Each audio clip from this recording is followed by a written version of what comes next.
Bienvenue dans cette nouvelle édition du 12-15. Au sommaire de l'actualité, la République centrafricaine redouble d'efforts dans sa croisade contre la corruption. La Haute Cour chargée de la bonne gouvernance a annoncé que des plaintes seront déposées au nom de l'État à l'encontre de plusieurs hautes personnalités. Digitalisation des services publics au Cameroun. De nouveaux systèmes numériques ont été introduits au niveau des administrations des douanes, des transports et des impôts. Objectif, gagner en efficacité et en rapidité. Et puis le sport comme outil pour préserver l'environnement au Bénin. La 10e édition du projet Eco-Running a eu lieu ce 3 août à Cotonou, la capitale.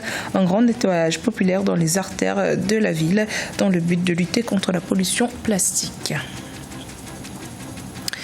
Mais tout d'abord, le ministère égyptien de la Santé a annoncé ce lundi 5 août qu'une collision entre une voiture roulant à grande vitesse et 3 autres véhicules a provoqué une importante explosion au Caire, la capitale. Le bilan officiel fait état d'au moins 19 morts et d'une trentaine de blessés. La lutte contre la corruption et les détournements de fonds s'amplifient en Centrafrique. Des plaintes ont été annoncées par la haute autorité de la bonne gouvernance. Elles viseraient notamment des personnes exerçant au sein des hautes institutions étatiques. Les précisions de Siamlo Victor Asseji. Vendredi 2 août, la haute autorité chargée de la bonne gouvernance en Centrafrique a annoncé que des plaintes seront portées contre les auteurs de corruption constatés dans le pays. Depuis plusieurs semaines, de hautes personnalités sont accusées d'être impliquées dans un supposé système de corruption. On connaît que ce pays aujourd'hui a une autorité qui est assez relative. C'est un pays qui est déjà en crise. Les hommes qui arrivent, je pense que leur premier souci, en espérant que la situation reste comme telle, c'est déjà de s'enrichir. La presse centrafricaine, depuis l'arrivée d'Arkan Tradera, a quand même accusé son entourage d'être constitué des gens de mœurs assez légères, d'un clan mafieux. Donc pour moi, ça ne me serait pas surprenant que ce scandale puisse emporter tout le gouvernement. Entre aveux pour certains et rejet des accusations pour d'autres, une enquête a été ouverte par le Parlement. La haute autorité, elle, déplore que les rapports produits ne soient destinés qu'au président de la République sans la possibilité d'être publiés. Ça signifie quelque part que le président a envie d'avoir la main sur tout ce qui se passe et non pas de laisser la main à une haute autorité. C'est une enquête parlementaire qui a fait en sorte qu'on en arrive là. Ça signifie quelque part que c'est aussi un organe qui a déjà du mal à exister. Si demain des hommes parlent, j'ose espérer que ça sera un vrai nettoyage. La haute cour chargée de la bonne gouvernance a déclaré qu'elle comptait sur le soutien des autorités et sur la population pour dénoncer et fournir des données compromettantes sur les acteurs impliqués. Selon elle, plusieurs personnalités auraient par ailleurs violé la loi constitutionnelle, notamment sur la déclaration de patrimoine. 48 heures après son investiture, le président mauritanien Mohamed Ould Ghazouani a nommé samedi 3 août son premier ministre. Il s'agit d'Ismaïl Ould Beda Ould Cheikh Sidiya, ami intime de l'ancien président Mohamed Ould Abdelaziz. Un choix qui, selon les analystes, ne marque pas de rupture avec le gouvernement de son prédécesseur. Le nouveau chef du gouvernement a en effet dirigé entre 2009 et 2014 les ministères de l'Habitat et de l'Emploi. Ce dernier remplace Mohamed Salem Ould Béchir, nommé en octobre 2018. L'équipe gouvernementale devrait être annoncée dans les prochains jours. La digitalisation des démarches administratives constitue une véritable révolution en construction dans le secteur public camerounais. Avec l'introduction du nouvel instrument d'interconnexion des systèmes d'information des douanes, des transports et des impôts, la gestion et le traitement des dossiers de ces administrations devraient désormais être plus rapides et efficaces. Nelly Claude Bessa.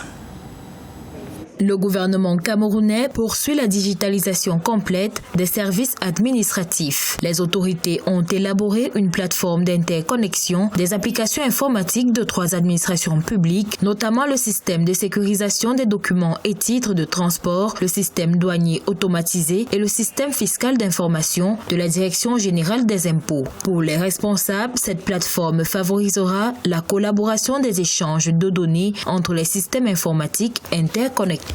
Le serveur d'échange du ministère des Transports contiendra l'ensemble des informations sur les cartes grises des véhicules automobiles immatriculés tels que définis dans le protocole d'échange. Le serveur d'échange de la Direction générale des douanes conservera les informations contenues sur les attestations de dédouanement des véhicules automobiles importés, tandis que le serveur d'échange de la Direction générale des impôts recueillera toutes les données affichées sur les quittances d'enregistrement des véhicules automobiles. Le recours aux serveurs interconnectés donne une certaine flexibilité à chaque administration en matière de traitement, vérification et traçabilité des données exploitées. Outre un gain en temps relevant des lourdeurs administratives, la plateforme permet à chaque système de poursuivre son fonctionnement normal et régulier. La digitalisation de l'administration publique camerounaise est très importante pour relever les défis de gouvernance. Elle va permettre de gérer harmonieusement le système d'archivage. Pour les observateurs, la dématérialisation des administrations douanières, fiscales et du transport est un grand pas pour le secteur public du pays. Le Togo fait face à une pénurie de sang, faute d'un nombre de donneurs suffisant. Le Centre national de transfusion sanguine parvient à répondre à seulement 60% de la demande. Près de 75 000 poches de sang seraient nécessaires pour satisfaire la demande nationale annuelle. Reportage de notre correspondante Aimé Fakofi. Ces demandeurs attendent désespérément une poche de sang pour sauver la vie de leurs proches. Au CNTS, Centre national de transfusion sanguine, les poches de sang collectées annuellement ne couvrent que 60% de la demande nationale. Depuis quelques mois, le CNTS n'arrive plus à combler les attentes, ceci pour plusieurs raisons. Plus de 70% de nos donneurs sont des élèves et étudiants. Et actuellement, ils sont dans les vacances. Et aux côtés de ça, vous allez voir que nous sommes dans la saison pluvieuse. Dans la saison pluvieuse, il y a l'eau qui stagne un peu partout. Par là, il y a multiplication des moustiques. Et par après, c'est le paludisme qui sévit toute la population. La demande est donc forte dans les centres hospitaliers. Pour combler ce gap, certaines organisations ont initié des campagnes de mobilisation, à l'instar de l'Union internationale de la presse francophone, section Togo. C'est un acte humanitaire. Plus que humanitaire, c'est un acte salvateur. 100 000 poches de sang pour le Togo. Ça sera la prochaine étape.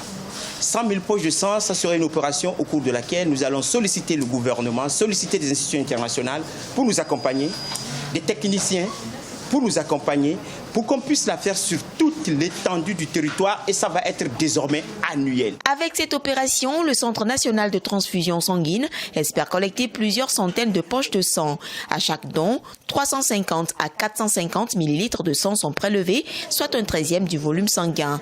Les poches de sang collectées seront traitées et mises à disposition de la population entre 2 000 et 10 000 francs CFA. Au Bénin, les consommateurs sont invités à changer de comportement concernant l'utilisation des sacs en plastique interdits depuis juin 2019.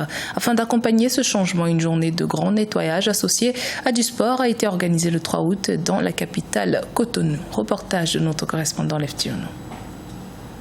L'initiative Sachet Reloué a tenu à Cotonou son 10e grand rassemblement de nettoyage dénommé Eco-Running. Plusieurs artères de la ville ont été parcourus et nettoyés par les participants. Cette 10e mobilisation s'est déroulée en présence des autorités municipales et judiciaires. Objectif, sensibiliser sur le fléau que représente le sachet plastique avant la phase de répression. Pour nous, ce qui reste, c'est vraiment la répression. Et c'est pour ça que c'était important d'avoir leur présence, pour lancer le message, pour dire c'est vrai, on a assez sensibilisé. Ça fait 2 ans qu'on sensibilise sur le fléau du sachet plastique. Aujourd'hui, on doit aller au-delà de la sensibilisation. Il faut absolument que la répression commence. Sandra Idossou est l'initiatrice de Sachet Reloué.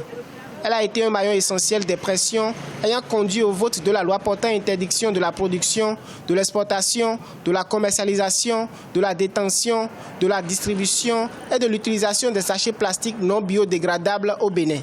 Je m'associerai à toutes les initiatives qui iront dans le sens de la vulgarisation de ces lois, qui iront dans le sens de la sensibilisation de nos citoyens. Mon intérêt, c'est de faire véritablement en sorte que les citoyens de Cotonou puissent respecter ces lois qui existent. Vivre dans un environnement propre et sain, je pense que c'est nécessaire pour tout le monde. On est également amené à sensibiliser les populations qui posent des questions, qui s'étonnent.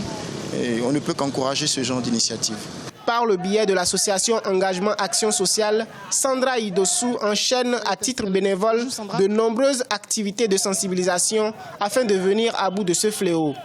L'initiative Sachet Reloué vise à changer le comportement des populations face aux sachets plastiques non biodégradables avant 2025. L'actualité sportive pour terminer.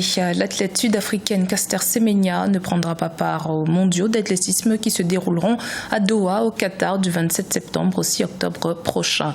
Elle ne pourra donc pas défendre son titre sur 800 mètres. Le tribunal fédéral suisse est revenu sur la suspension prise à titre super provisoire du règlement de la Fédération internationale d'athlétisme sur les athlètes hyper-androgènes.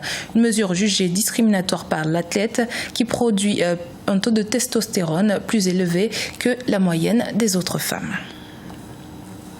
C'était le journal de la rédaction. Merci de votre fidélité. Dans un instant, une nouvelle édition de l'actualité sur Africa 24.